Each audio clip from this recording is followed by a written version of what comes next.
नमस्कार दोस्तों, क्या आपकी नाक की हड्डी टेढ़ी है? क्या इसमें ऑपरेशन की वाकई ज़रूरत है या कब इसमें ऑपरेशन की ज़रूरत पड़ती है?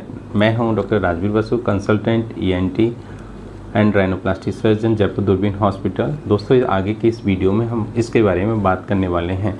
नाक की हड्डी का ऑपरेशन जब हमें ज़रूरत पड़ती है, जब सीवियरली नेज़ल ब्लॉकेज हो, नाक का जो नॉस्ट्रिल है कई बार बहुत ज़्यादा ब्लॉकेज होने की वजह से सांस लेने में हमें प्रॉब्लम आ रही हो, या फिर हमें नेज़ल ब्लॉकेज के साथ साथ एक्सटर्नल नोज़ की जो डिफॉर्मिटी है उसकी वजह से नोज़ भी टेढ़ी अगर हो गई है दोस्तों, तो ऐसी सिचुएशन में हमें नाक की सर्जरी मतलब सेप्टोप्लास्टी, एंडोस्कोपिक सेप्टोप्लास्टी, या फिर अगर एक्सटर्नल डिफॉर्मिटी है तो सेप्टोराइनोप्लास्टी की भी हमें दोस्तों ज़रूरत होती है। एंडोस्कोपिक सेप्टोप्लास्टी कराने के बेनिफिट ऐसे रहते हैं दोस्तों, हमें कहीं कोई एक्सटर्नल इसमें चीरा लेने की ज़रूरत नहीं पड़ती।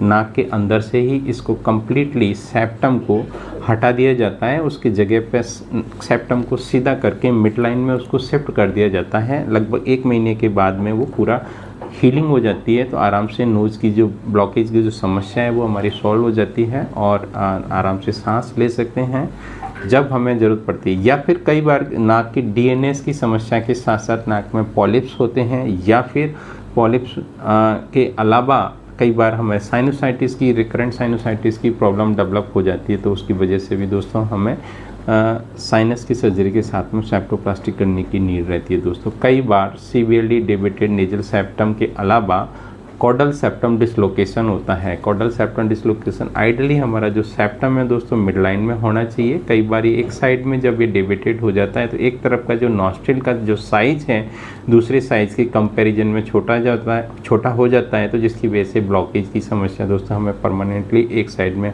होने लगती है। तो ऐसी सिचुएशन में भी एंडोस्कोपिक कॉडल सेप्टम डिसलोकेशन को करेक्शन किया जाता है, जिससे एक्सटर्नल कहीं कोई चीरा लेने की ज़रूरत नहीं पड़ती। जब टिप भी अगर डेविएटेड है, इसके साथ में सीएसडी के साथ में अगर आपकी किसी की टिप भी उस साइड में डेविएटेड है, तो उसको ओपन सेप्टोराइनोप्लास्टी सर्जरी करके उसको दोस्तों ठीक किया जाना चाहिए, जिसके सिंगल सिटिंग में ही सेप्टोप्लास्टी के साथ में राइनोप्लास्टी करके टिप का भी हमें करेक्शन दोस्तों देखने को मिल जाए।